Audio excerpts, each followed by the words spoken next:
Rukkijahu vaht on niinimetatud keedetud vaht.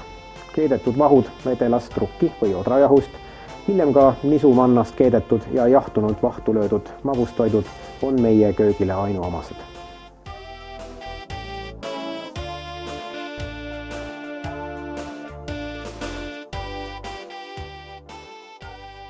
Liiter vett, 2 detsiliitrit rukkijahu, 5 supi lusikatäit kas suhkurt või mett, on siin mul mõlemad välja pandud, ja 2 detsiliitrit kas marja või õunamahla. Meie kasutame punase sõstra mahla täna. Vesi kuumutatakse keema ja lisatakse siis esmalt mahl.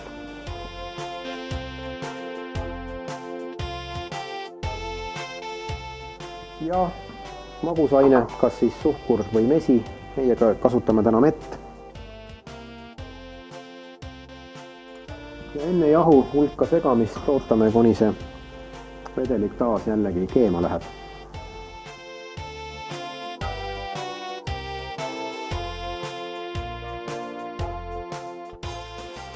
Kui vedelik on keema läinud, sõristatakse hoogsalt kloppides sisse rukkijahu.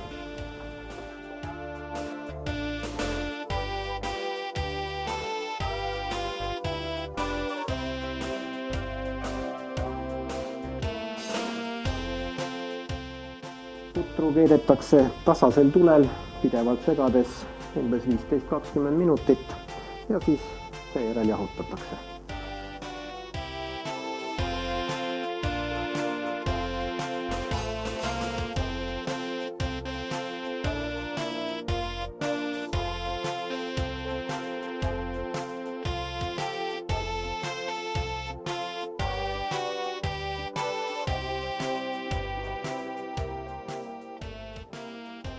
Puder on nüüd käesoe ja hoogsalt kloppides vahustame pudru heledaks vahuks.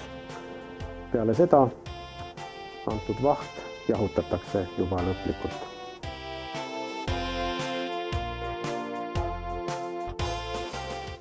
Kui pudru keetmine ei õnnestunud kõige paremini ja pudrus on tükid või klimbid, tuleks need kas enne vahustamist või vahustamise ajal eemaldada.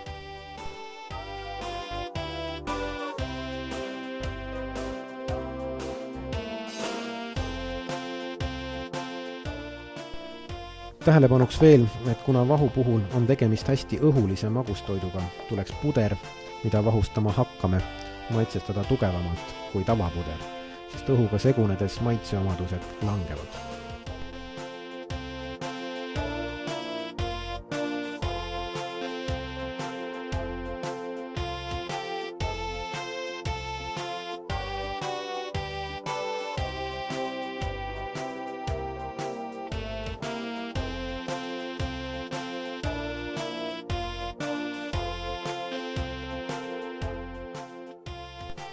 Nüüd, kus kasutusel on elektrilised mikserid, võib vispliga vahustamine harjumatul inimesel käekrampi võtta. Meie esiemad aga vaid vispleid kasutasidki.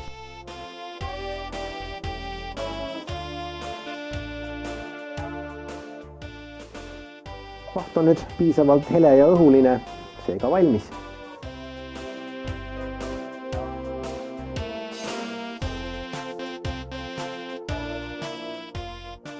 Rukkijahu vahtu sobib pakkuda magusroaks.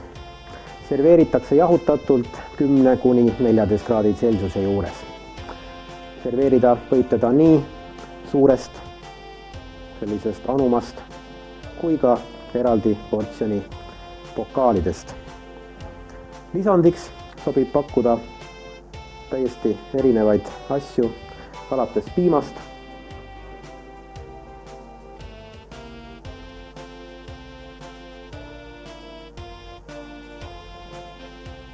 võime kasutada näiteks värskeid marju,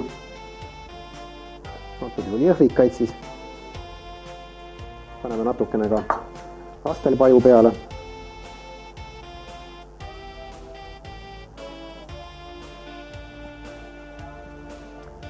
Siis röstitud ja purustatud või siis hakitud metsapähkled ehk siis sarapuupähkled.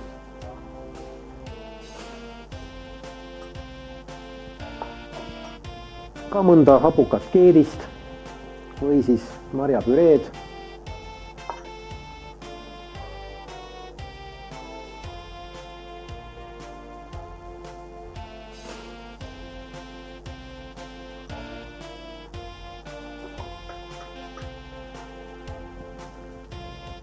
ja veel palju muudki, mida oma fantaasia välja mõtleb.